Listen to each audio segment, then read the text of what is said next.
శ్రీ సాయి సచ్చరిత్రము మూడవ రోజు పారాయణం శనివారం 16-17 అధ్యాయం బ్రహ్మజ్ఞానమును త్వరగా సంపాదించుట. గత అధ్యాయములో సోల్కర్ తన మృక్కు నెట్లు చెల్లించునో బాబా దాని నెట్లు ఆమోదించునో చెప్పితిని. ఏ కొంచెమైనను భక్తి ప్రేమలతో నిచ్చిన దానిని ఆమోదించెదననియు గర్వముతోనూ అహంకారముతోనూ ఇచ్చిన దానిని తిరస్కరించెదననియు బాబా కథలో నిరూపించెను.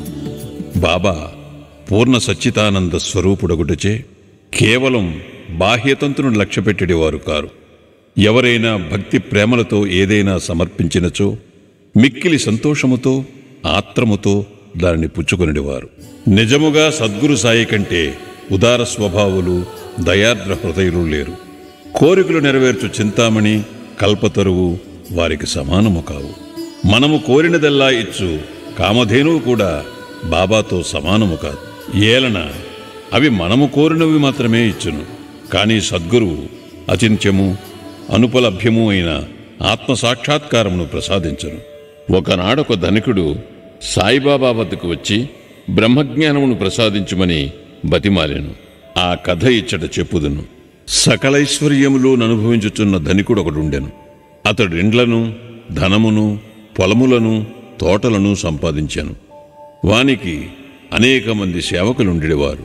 బాబా కీర్తి వారి చెవులు పడగానే షిరిడీకి పోయి బాబా పాదములపై పడి బ్రహ్మజ్ఞానమును ప్రసాదించుమని బాబాను వేడుకొనదనని తన స్నేహితునితో చెప్పాను. తనకు వేరేమియూ వలదనియూ బ్రహ్మజ్ఞానము పొందినచో తనకు మిక్కిలి సంతసము కలుగుననియూ చెప్పాను. ఆ స్నేహితుడిట్లనను, బ్రహ్మజ్ఞానమును సంపాదించుట అంత సులభమైన పని కాదు. ముఖ్యముగా నీ వంటి పేరాశ గలవానికి అది మిగుల దుర్లభము. ధనము భార్యా బిడ్డలతో తేలి మునుగుచున్న నీ వంటి వానికి బ్రహ్మజ్ఞానము ఎవరిచ్చెదరు? నీవొక పైసయైనా దానము చేయనివాడివే. నీవు బ్రహ్మజ్ఞానమునకే వెదుగునప్పుడు నీ కోరిక నెరవేర్చువారెవరు? తన స్నేహితుని సలహాను లక్ష్యపెట్టక రాను పోను టాంగాను బాడుకకు కట్టించుకొని అతడు షిరిడీకి వచ్చాను. మసీదుకు పోయి బాబాను చూచి వారి పాదములకు సాష్టాంగ నమస్కారము చేసి ఇట్లనెను, బాబా, ఇక్కడికి వచ్చిన వారికి ఆలస్యము చేయక బ్రహ్మమ్మను చూపెదరని విని నేనింత దూరము వచ్చితిని. ప్రయాణము చేయ నేను మిక్కిలి బడలితిని. మీరు బ్రహ్మజ్ఞానమును ప్రసాదించినచో నేను పడిన శ్రమకు ఫలితము లభించును. దానికి బాబా ఇట్లు బదులు చెప్పాను, నా ప్రియమైన స్నేహితుడా, ఆతురపడవద్దు. త్వరలో ఇప్పుడే నీకు బ్రహ్మమును చూపెదను. నాది నగర బేరమే కాని అరువు బేరము కాదు. అనేక మంది నా వద్దకు వచ్చి ధనము, ఆరోగ్యము, పలుకుబడి, గౌరవము, ఉద్యోగము, రోగ నివారణము మొదలగు ప్రాపంచిక విషయములనే అడుగుదురు. నా వద్దకు వచ్చి బ్రహ్మజ్ఞానము ఇవ్వమని అడుగువారు చాలా తక్కువ. ప్రపంచ విషయములు కావాలనని అడుగువారికి లోటు లేనే లేదు. పారమార్థిక విషయమై యోచించువారు మిక్కిలి అరుదు. కావున నీ వంటి వారు వచ్చి బ్రహ్మజ్ఞానము కావాలనని అడుగు సమయము శుభమైనది, శ్రేయోదాయకమైనది. కనుక సంతసముతో నీకు బ్రహ్మమును దానికి సంబంధించిన వానినన్నిటినీ చూపెదను. ఇట్లని బాబా వానికి బ్రహ్మమును చూపుట మొదలెడెను. వానినక్కడ కూర్చుండమని ఏదో సంభాషణలోకి దించెను. అప్పటికాతడు తన ప్రశ్న తానే మరచినట్లు చేశాను. ఒక బాలుని పిలిచి నందు మార్వాడి వద్దకు పోయి 5 రూపాయలు చేబదులు తెమ్మనను. కుర్రవాడి పోయి వెంటనే తిరిగి వచ్చి నందు ఇంటి వద్ద లేడనియు వాని ఇంటి వాకిలికి తాళము వేసి ఉన్నదనియూ చెప్పాను. కిరాణా దుకాణదారు బాలా వద్దకు పోయి అప్పు తెమ్మని బాబా అనెను. ఈసారి కూడా కుర్రవాడు వట్టి చేతులతో తిరిగి వచ్చాను. ఇంతకిద్దరు ముగ్గురి వద్దకు పోగా ఫలితము లేకపోయాను. సాయిబాబా సాక్షాత్ పరబ్రహ్మవతారమే అని మనకి తెలియను. అయినచో 5 రూపాయలు అప్పు చేయవలసిన అవసరమేమి? వారికి అంత చిన్న మొత్తముతో ఏమి పని అని ఎవరైనా అడగవచ్చును. వారికి ఆ డబ్బు అవసరమే లేదు. నందు మరియు బాలా ఇంటి వద్ద లేరని వారికి తెలిసియే ఉండును. ఇది ఎంతయు బ్రహ్మజ్ఞానము కోరి వచ్చిన వారి కొరకై జరిపించి యుందురు. ఆ పెద్ద మనిషి వద్ద నోటులు కట్టయుండెను. అతనికి నిజముగా బాబా వద్ద నుంచి బ్రహ్మజ్ఞానము కావలసి ఉన్నచో బాబా అంత ప్రయాసపడుచున్నప్పుడు అతడూరకే కూర్చుండడు. బాబా ఆ పైకమును తిరిగి ఇచ్చివేయనని కూడా వానికి తెలియను. అంత చిన్న మొత్తమైనప్పటికీ వాడు తెగించి ఇవ్వలేకపోయాను. అట్టి వానికి బాబా వద్ద నుంచి బ్రహ్మజ్ఞానము కావలెనట. నిజముగా బాబాయందు భక్తి ప్రేమలు కలవాడెవడైనను వెంటనే 5 రూపాయలు తీసి ఇచ్చి ఉండునే కాని ప్రేక్షకుని వలె ఊరికే చూచుచూ కూర్చునియుండడు. ఈ పెద్ద మనిషి వైఖరి శుద్ధ విరుద్ధముగా నుండెను. వాడు డబ్బు ఇవ్వలేదు సరికదా, బాబాను త్వరగా బ్రహ్మజ్ఞానం ఇవ్వమని తొందర పెట్టుచుండెను. అప్పుడు బాబా ఇట్లనేను: ఓ మిత్రుడా, నేను నడుపుతున్న దానినంతటినీ గ్రహించలేకుంటివా ఏమి? ఇచ్చట కూర్చుండి నీవు బ్రహ్మమును చూచుటకై ఇదంతయు జరుపుచున్నాను.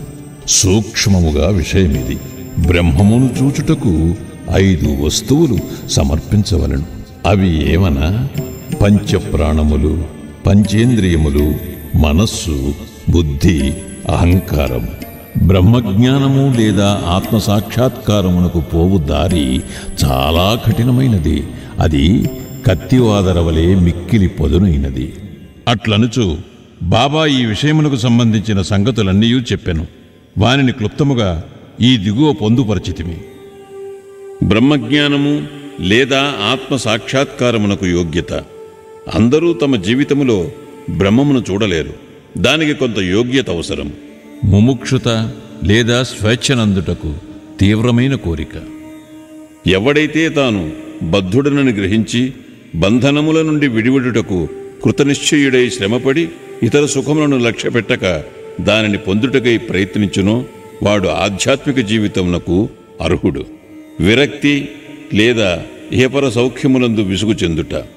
ఇహపరలోకములందు గల గౌరవములకు విషయములకు విసుగు చెందిన గాని పారమార్థిక రంగములో ప్రవేశించుటకు అర్హత లేదు. అంతర్ముఖత. మన ఇంద్రియములు బాహ్యమును చూచుటకే భగవంతుడు సృజించియున్నాడు. కనుక మనుష్యుడెప్పుడునూ బయటనున్న వానిని చూచును. కాని ఆత్మసాక్షాత్కారము లేదా మోక్షమును కోరువాడు దృష్టిని లోపలికి పోనిచ్చి లోలున్న ఆత్మను ఏకధ్యానముతో చూడవలెను. పాప విమోచన పొందుట. మనుష్యుడు దుర్మార్గ మార్గము నుండి బుద్ధిని మరలించనప్పుడు, తప్పులు చేయుట మాననప్పుడు, మనస్సును చెలింపకుండా నిలబెట్టలేనప్పుడు జ్ఞానము ద్వారా కూడా ఆత్మసాక్షాత్కారమును పొందలేడు. సరి అయిన నడవడి.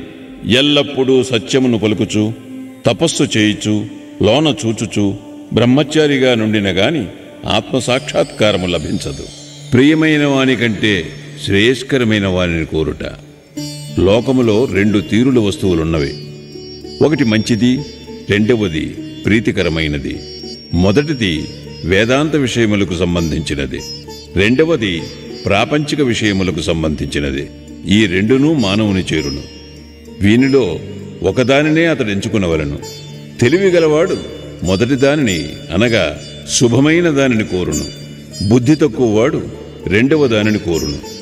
మనస్సును ఇంద్రియములను స్వాధీనమందుంచుకునుట.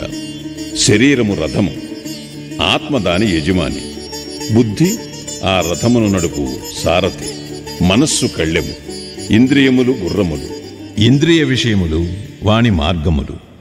ఎవరికి గ్రహించు శక్తి లేదో, ఎవరి మనస్సు చంచలమైనదో, ఎవరి ఇంద్రియముల అస్వాధీనములో ఉండునో వాడు గమ్యస్థానమును చేరలేడు. చావు పుట్టుకుల చక్రములో పడిపోవును. ఎవరికి గ్రహించు శక్తి గలదో, ఎవరికి మనస్సు స్వాధీనమందున్నదో, ఎవరి ఇంద్రియములు స్వాధీనమందుండునో, ఎవడు తన బుద్ధిని మార్గదర్శిగా గ్రహించి తన మనస్సును పగ్గముతో లాగి పట్టుకొనగలడో వాడు తన గమ్యస్థానమును చేరగలడు, విష్ణుపదమును చేరగలడు. మనస్సును పావనము చేయుట. మానవుడు ప్రపంచంలో తన విధులను తృప్తిగా ఫలాపేక్ష లేకుండా నిర్వర్తించని ఎడల అతని మనస్సు పావనము కాదు. మనస్సు పావనము కానిదే అతడు ఆత్మసాక్షాత్కారము పొందలేడు. పావనమైన మనస్సులోనే వివేకము, వైరాగ్యము మొలకలెత్తి క్రమముగా ఆత్మసాక్షాత్కారమునకు దారితీయును. అహంకారము రాలిపోనిదే, లోభము నశించనిదే, మనస్సు కోరికలను విడిచిపెట్టనిదే ఆత్మసాక్షాత్కారమునకు అవకాశము లేదు. దేహమే నేననుకునుట గొప్ప భ్రమ. ఈ అభిప్రాయమందు అభిమానముండుటయే బంధమునకు కారణము. నీవు ఆత్మసాక్షాత్కారమును కాంక్షించినచో ఈ అభిమానమును విడువవలను. గురువు యొక్క ఆవశ్యకత. ఆత్మజ్ఞానము మిక్కిలి సూక్ష్మము గూఢము అయినది. ఎవ్వరైనను తమ స్వశక్తిచే దానిని పొందుట కాశించలేరు. కనుక ఆత్మసాక్షాత్కారము పొందిన గురువు సహాయము మిక్కిలి అవసరము. గొప్ప కృషి చేసి శ్రమించి ఇతరులివ్వలేని దానిని అతి సులభముగా గురువు నుండి పొందవచ్చును. వారా మార్గమందు నడిచి ఉన్నవారు కావున శిష్యుని సులభముగా ఆధ్యాత్మిక ప్రగతిలో క్రమముగా ఒక మెట్టు మీద నుంచి ఇంకొక పైమెట్టునకు తీసుకుని పోగలరు. భగవంతుని కటాక్షము ఇది అన్నిటికంటే మిక్కిలి అవసరమైనది. భగవంతుడు తన కృపకు పాత్రులైన వారికి వివేకమును వైరాగ్యమును కలుగజేసి సురక్షితముగా భవసాగరము నుండి తరింపచేయగలడు. వేదములు అభ్యసించుట వల్ల గాని, మేధాశక్తి వల్ల గాని, పుస్తక జ్ఞానము వల్ల గాని ఆత్మానుభూతి పొందలేరు. ఆత్మ ఎవరిని వరించునో వారే దానిని పొందగలరు. అట్టివారికే ఆత్మ తన స్వరూపమును తెలియజేయునని కఠోపనిషత్తు చెప్పుచున్నది. ఈ ప్రసంగము ముగిసిన పిమ్మట బాబా ఆ పెద్ద మనిషి వైపు తిరిగి, అయ్యా, నీ జేబులో బ్రహ్మము 50 5 నోట్ల రూపముతో నున్నది. దయచేసి దానిని బయటకు తీయుము. ఆ పెద్ద మనుష్యుడు తన జేబు నుంచి నోట్ల కట్టను బయటికి తీశాను. లెక్క పెట్టగా సరిగ్గా 25 10 నోట్లుండెను. అందరూ మిక్కిలి ఆశ్చర్యపడేది. బాబా సర్వజ్ఞతను చూచి వాని మనస్సు కరిగెను. బాబా పాదములపై పడి వారి ఆశీర్వాదమునకై వేడెను. అప్పుడు బాబా ఇట్లనెను, నీ బ్రహ్మపు నోట్ల కట్టలను చుట్టిపెట్టు. నీ పేరాశను లోభమును పూర్తిగా వదలనంత వరకు నీవు నిజమైన బ్రహ్మమును చూడలేవు. ఎవరి మనస్సు ధనమందు, సంతానమందు, ఐశ్వర్యమందు లగ్నమయ్యున్నదో వాడా అభిమానమును పోగొట్టుకొనంత వరకు బ్రహ్మమునెట్లు పొందగలడు? అభిమానమనే భ్రమ ధనమందు తృష్ణ, దుఃఖమును సుడిగుండము వంటిది. అది అసూయ అహంభావమును మొసళ్లతో నిండియున్నది. ఎవడు కోరికలు లేనివాడో వాడు మాత్రమే ఈ సుడిగుండమును దాటగలడు. పేరాశయు బ్రహ్మజ్ఞానమును ఉత్తర దక్షిణ ధ్రువములు వంటివి. అవి శాశ్వతముగా ఒకటికొకటి బద్ధ వైరము గలవి. ఎక్కడ పేరాశ గలదో అక్కడ బ్రహ్మము గూర్చి ఆలోచించుటకు గాని దాని ధ్యానమునకు గాని తావులేదు. అట్లయినచో పేరాశ గలవాడు విరక్తిని మోక్షమును ఎట్లు సంపాదించగలడు? లోభికి శాంతి గాని సంతుష్టి కాని దృఢ నిశ్చయము గాని ఉండవు.